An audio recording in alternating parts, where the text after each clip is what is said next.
আসসালামু আলাইকুম রাহমাতুল্লাহি ওয়া বারাকাতুহু। আমার সুপ্রিয় দর্শক, সম্মানিত নাজরিন, আপনাদের সবাইকে জানাই আমি রমজান মাসের অনেক অনেক শুভেচ্ছা।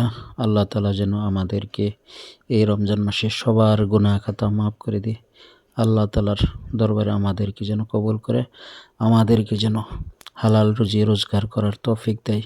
আমাদের যত জিন্দেগির ভিতরে বদ অভ্যাস আছে সমস্ত খারাপি থেকে যেন আমরা ফিরে আসতে পারি।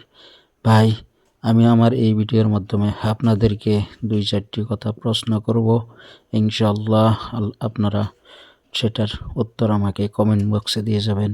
আলহামদুলিল্লাহ, যে রোজা আমরা যে রাখি, যে সেহরির থেকে নিয়ে ইফতার পর্যন্ত যে আমরা পানাহার থেকে বিরত থাকি, সেটার নামই কি রোজা? ভাই, যদি আমরা ভাবি যে খালি সেহরির থেকে নিয়ে ইফতার পর্যন্ত না খায়া থাকাটাই রোজা, তাহলে ভুল হবে। যে রোজা আমার প্রত্যেকটা অঙ্গ প্রত্যঙ্গ, মন প্রাণ, দেহ, আমার নিয়ত, প্রত্যেকটা বস্তুরই রোজা রাখতে লাগবে। এখনও যদি আমি খালি মুখের রোজা রাখছি, কোনটা? যে আমি পানাহার থেকে বিরত, কিন্তু আমি মিথ্যা কথা বলতেই আছি, আমি সুদ খেতেই আছি, আমি ঘুষ খাইতেই আছি, আমি কারোর সাথে জুলুম অত্যাচার করতেই আছি, মানুষের গীবত করতেই আছি, তাহলে ভাই রোজা হবে না।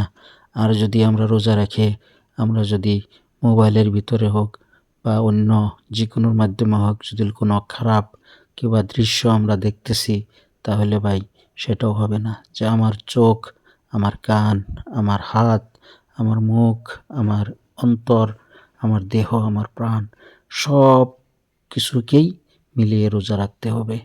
আর আমরা রোজার মাসে যদি আমাদের ভিতরে কোনো খারাপ অভ্যাস যদি আমাদের ভিতরে থাকে, কোনো নেশা জাতীয় বস্তু, কোনো তার মানে সুদ, ঘুষ, মিথ্যা, অপপ্রচার, কত ধরনের কুসংস্কার আমাদের ভিতরে অনেকের ভিতরে আছে।